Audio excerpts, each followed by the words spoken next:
It's been said that Bigfoot exhibits nocturnal behavior, perhaps to hunt or to avoid detection.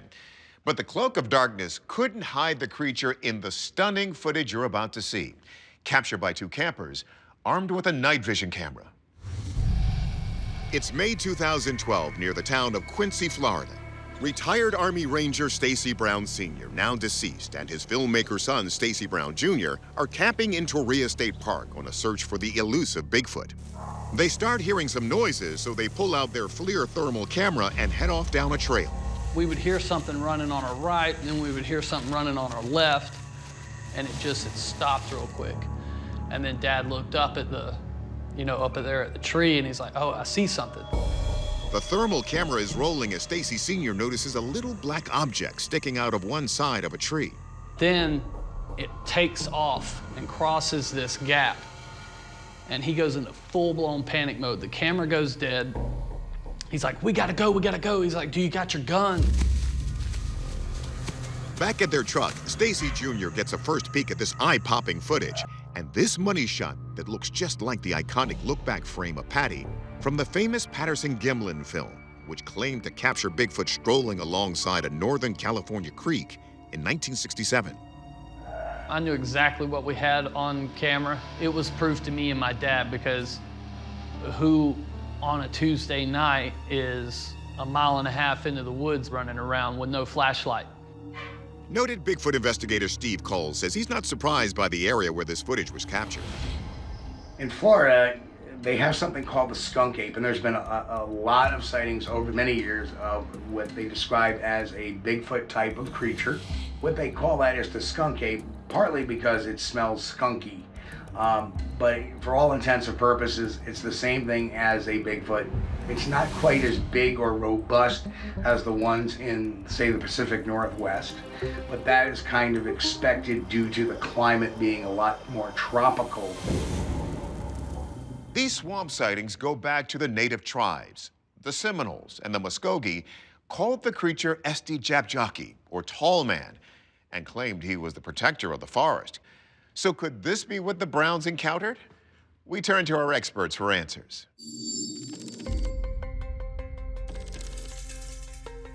We first ask the most obvious question. Could this just be a person?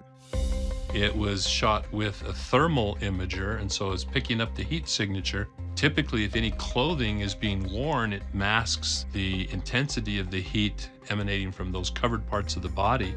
Honestly, don't see any of that. It's just a pretty uniform signature that would suggest a body a la natural. But why would a person be walking around nude in the woods? Wildlife biologist Stephanie Manka instead notes the way the figure moves seems more like a different animal that doesn't wear clothes. It looks to be like a large primate, but it doesn't seem to match the body structure of the living apes, of chimpanzees or gorillas being the most prominent ones. It seems like its legs are too long, and when gorillas walk on their hind legs, they're not hunched over like that, they're more upright. Some have theorized that gorillas or large chimps could have escaped from one of the private zoos that have littered Florida over decades. But anthropologist Kathy Strain says neither this creature's morphology nor its gait support that theory. The way it comes out of the trees is what we call a groucho walk. It's very typical of what witnesses say Bigfoot walks like. You can see it on the Patterson-Gimlin film. You can see it in other examples where it's this strangely bent knee gait. It seems to be out of human proportions in the sense that you can't see a neck. It has very beefy looking arms. It has interesting legs that seem shorter than what you would see in humans.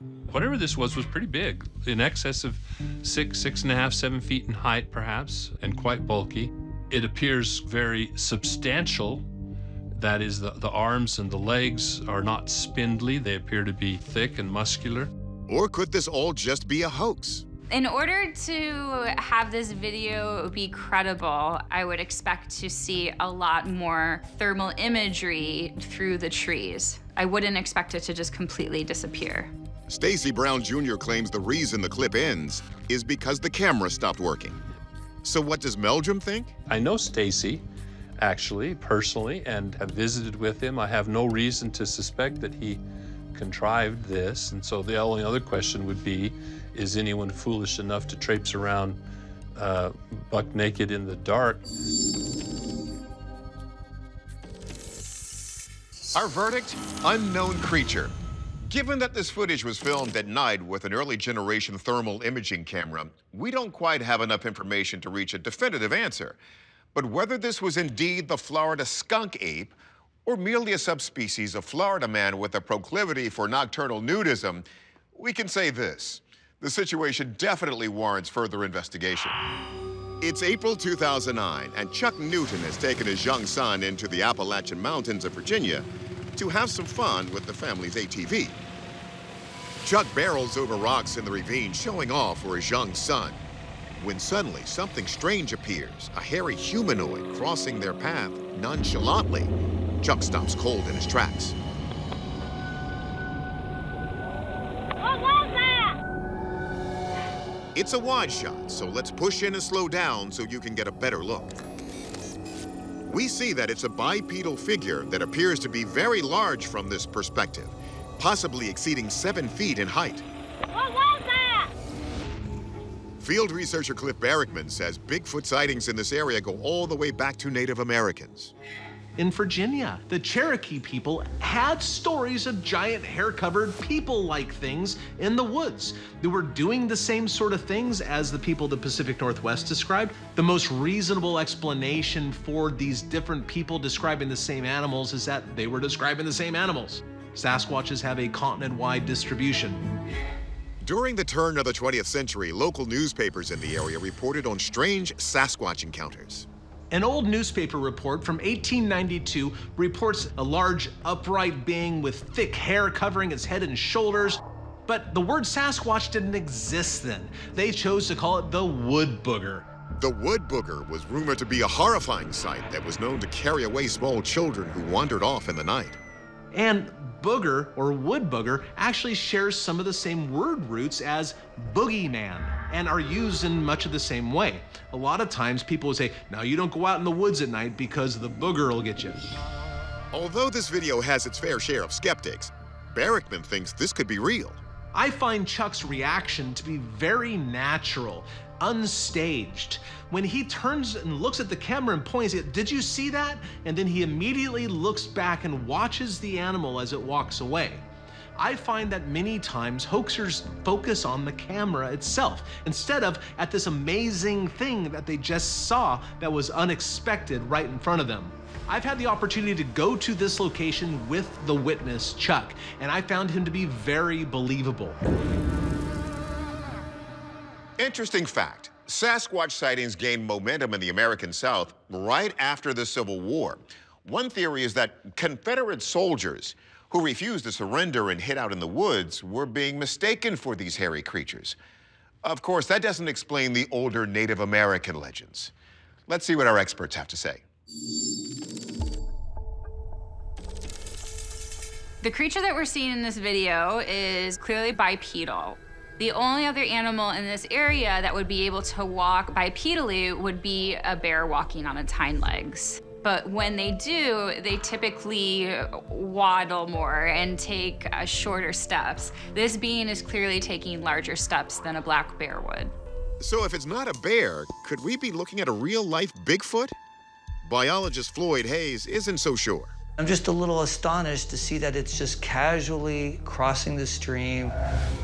Doesn't seem to be the least bit concerned about this loud, noisy vehicle that's approaching it. I think this is either a human being in an ape-like costume that's crossing the river, or it is a fabricated video. Anatomy professor Dr. Jeff Meldrum disagrees. He finds that this behavior could be perfectly acceptable for a Sasquatch. The two most common circumstances under which encounters occur are on roads or near water. And so here we have the latter, and even an ATV trudging up that creek bed might not have sounded as intrusive or intimidating as it would otherwise, given the muffling effect of the white noise of the stream. The witness interaction with the videographer is also very spontaneous, very natural, very convincing. What was that? And as for this being a man in a suit, Meldrum is doubtful, but is hesitant to make the call without evidence of the actual scale of this creature. I would probably put it at no more than 7 feet. All these off-the-shelf costumes are made for average people, but they're not made for a 7 or 8 foot tall person. So if we could establish larger size, that would certainly lessen the chances of it being someone donning a costume. Our verdict, an unknown mammal. Our experts are stumped, and honestly, I am too. If this is not a hoax, it's nice to know that some Sasquatches seem pretty content to mind their own business when humans disturb them. This story begins all the way back in 1991 in the Blue Mountains of Washington State, just north of Mill Creek. Former U.S. Forest Patrolman and Bigfoot investigator Paul Freeman has come here with a colleague looking for evidence of Bigfoot. Sure enough, what they found were hundreds of tracks of a Sasquatch. Freeman measures the prints and makes these plaster casts. He's convinced this area is a Bigfoot hotspot, and over the years, the evidence just keeps piling up. 1992, in the neighboring Deduct Spring area of the Blue Mountains, Freeman shoots this video showing what he claims is a Bigfoot ambling through the woods. The creature allegedly left more prints, like this. And 4 years later, even more prints found in the moist ground in the nearby 5 Points area. Look closer. These whoppers are 14 inches long. If they're real, whatever left them is big, really big. Many of these footprints penetrate into the ground quite deeply. And this photograph right here, you can see right there, the midtarsal pressure ridge. Check it out. According to Barrickman, this midtarsal pressure ridge is one of the key differences between human and Sasquatch anatomy. Behind the metatarsals is a big jumble of bone right beneath the ankle. But that jumble of bones in human beings, it doesn't bend at all because we have an arch that holds our foot stiff. But Sasquatches can actually bend their foot to some degree at that location. It is called the midtarsal joint. Of course, some have claimed this was all one big hoax perpetrated by Freeman, but Barrickman says we know what faked prints look like. You can see when we compare Freeman's to a known fake made with a wooden prosthetic. It sure looks like there's a difference. Upon push-off, sometimes a mound of dirt is raised up behind the metatarsals. This was not possible with a fake wooden prosthetic. The idea of the midtarsal break was actually developed by our very own Bigfoot expert, Jeff Meldrum. Meldrum's hypothesis has been, no pun intended, a major step in the investigative research of Sasquatches. Let's see what our experts have to say about these particular prints.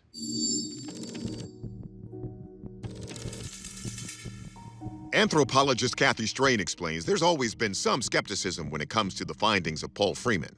A lot of people said he found so much evidence. He was outside all the time, and he found prints here, and he found prints there.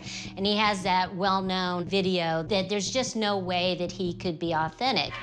We know Professor Meldrum believes in Bigfoot, but he's also on the lookout for any potential hoaxes.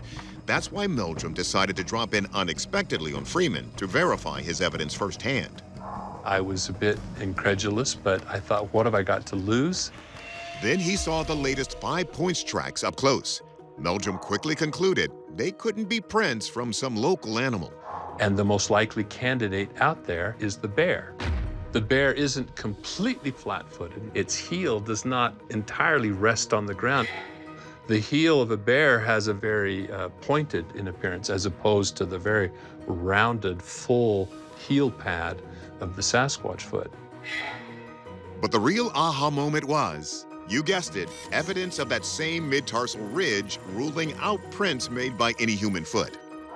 The heel is elevated, this retaining that midfoot flexibility, the advantage of a very flexible grasping foot for climbing up in the trees. Another one that jumped out is this track from Mill Creek in 1991, separated by a considerable number of years, and yet showing this exact proportions, the orientation. Now, to quote Lewis Carroll, it gets even curiouser. Since all of these prints show evidence of the midtarsal ridge and are the same size, Meldrum and Cliff Barrickman not only believed that these prints are real, but that they could be coming from the same individual specimen of Bigfoot. This particular animal's footprints have been found on a number of occasions. In 1991, 1992, 96. There were remarkable similarities that suggested these could in fact be the same individual. And get this, based on research, Meldrum thinks Sasquatches can live to be about 30 to 50 years old. So this specimen could very well be at least 15 to 25 years of age. This evidence demonstrates the existence of an unrecognized species. Our verdict? Potential primate print. We're sure these prints don't come from a bear. They sure look different from known fakes. And that midtarsal ridge appears to eliminate the human foot too. If they're real, they could be valuable evidence in proving Bigfoot's existence. It's January 2022, and Boyd Sims, a Proof Is Out There viewer, is on a month-long expedition 50 miles north of Houston, Texas, in the Sam Houston National Forest. He is there to record wildlife sounds, and what he discovers is music to his ears.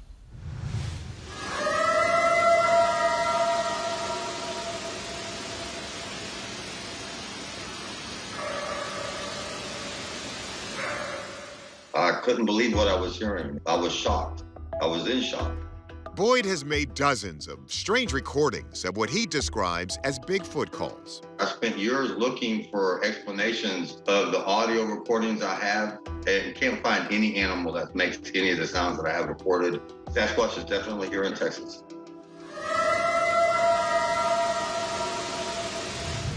This area of the country has a ton of Bigfoot reports out of it, dating back into the 1800s. I have personally spoken to a dozen or two people that have seen Sasquatches in this area. One fisherman found footprints. They were about 13 inches. In fact, there are more than 40 Sasquatch reports a year inside the Sam Houston National Forest. That's a pretty significant number of people that have seen Sasquatches in this area. Boyd's recordings are hardly the first time an alleged Bigfoot sound was captured. Made in the early 1970s, the Sierra sound recordings are touted as the gold standard of evidence for Bigfoot language.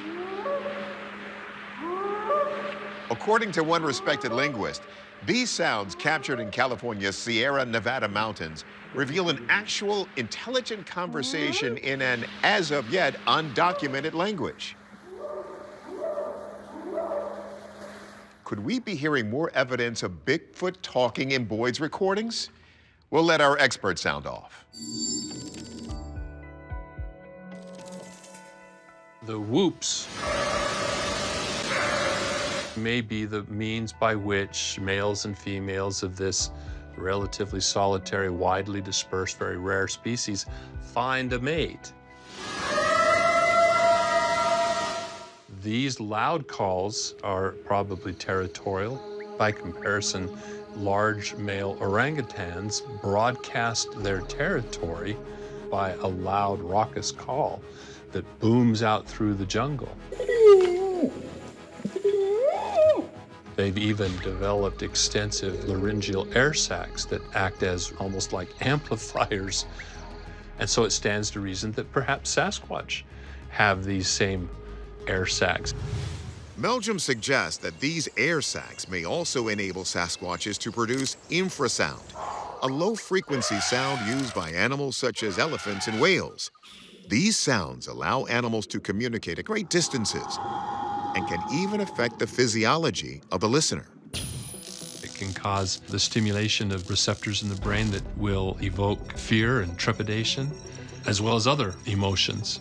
I've talked to witnesses who said, that their very core vibrated from the intensity and the pitch of these sounds. Could Sasquatches possibly be using infrasound to keep people away as a desperate effort to keep their dwindling species alive? We checked in with forensic audio analyst Dr. Robert Maher, who first compares the recording to known animals found in the area, starting with the wild boar. It's making a kind of a chirpy kind of sound rather than a long howl like the Sam Houston recording. If it's not a boar, could it be another local animal, like the fox? Maher doesn't think so. Rather than being a howl, it's much more of a modulating kind of thing. So it didn't seem like the fox would be a likely candidate. However, when it comes to the coyote,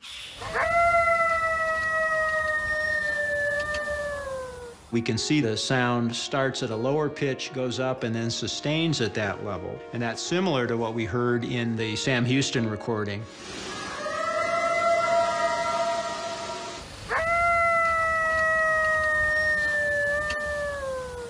I can't say that it's absolutely certain, but it's similar enough that I think that's a possibility. okay, so maybe a coyote. But what about the big man himself? Maher checks for a Bigfoot match using the popular Sierra sounds.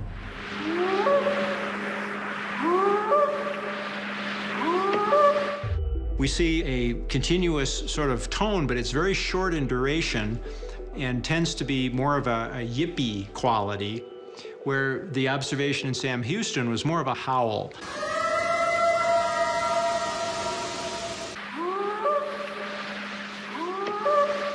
The characteristics are different enough that they're not the same source.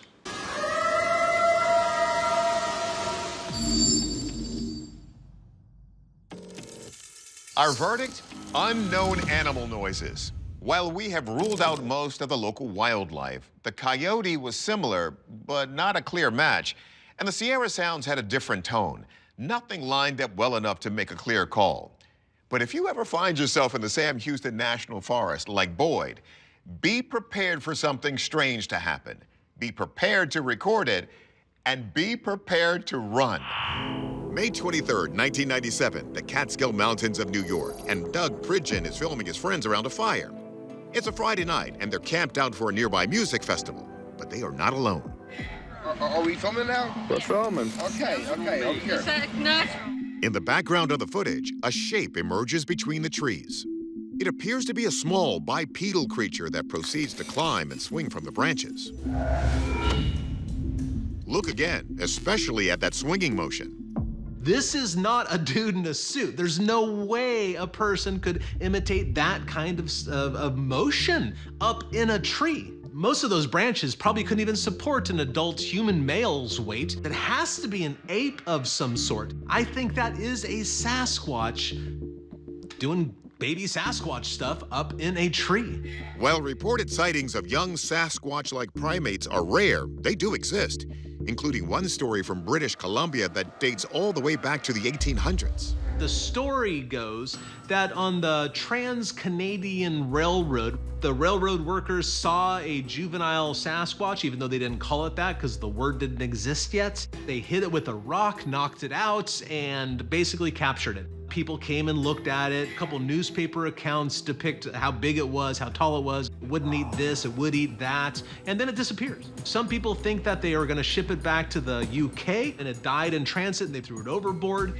Dr. Grover Krantz suggested that perhaps P.T. Barnum bought it because it was around that time that Jojo the Dog-Faced Boy became part of the traveling circus for P.T. Barnum.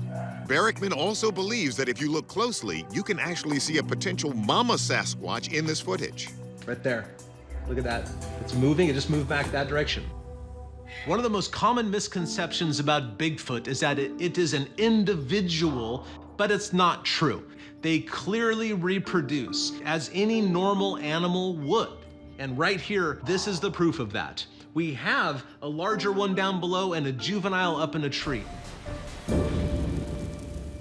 Many Sasquatch researchers believe the reason juvenile Bigfoot sightings are so rarely documented may be the same reason you've probably never seen a baby pigeon or a baby squirrel.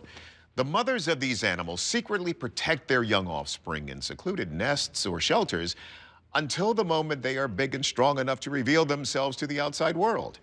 Let's see if this potential baby Bigfoot is ready to reveal himself to our experts. Some question if this could possibly be a human child swinging on these branches. The problem is humans, for all their agility, don't have the capability to cavort around amongst the branches of a tree as the individual that I witnessed in this film. That points to at least the infant being something other than human. So, if it's not human, what about a small bear? Infant bears are known to climb trees, but Meldrum says this creature's anatomy is much closer to an ape's. Its limb proportions aren't that different from a small chimpanzee. Either what we're looking at is something like a chimpanzee infant, or it is a young Sasquatch. Private investigator Steve Culls was one of the first people to investigate this mysterious video.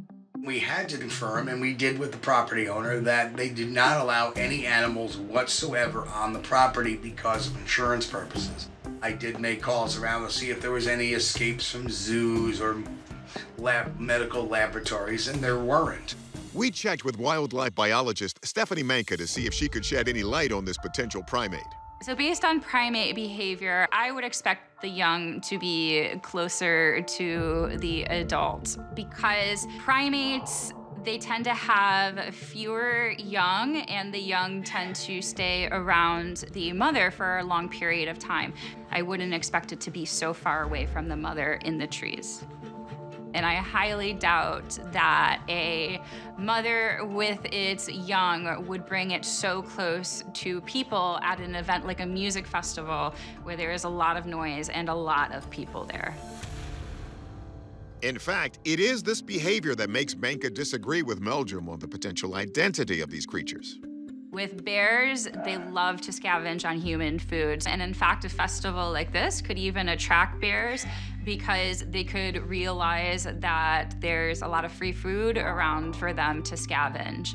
Black bears can easily climb trees, and often moms will encourage their cubs to go up trees to protect them from predators. I think it's most likely a bear cub that's swinging in these branches and not a primate.